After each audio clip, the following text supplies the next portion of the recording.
inuwa Fatima Zara na zaka binki ki dauki damuwa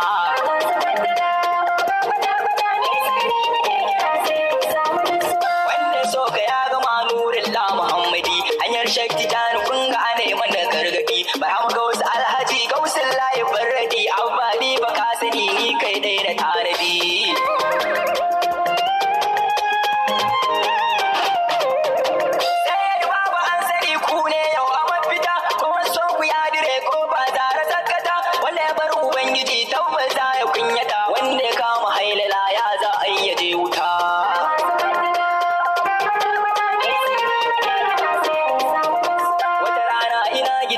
ce an ka zo gari a bagari ni yasa wanda yake sai da magani fitowar da zan yi ga wata mata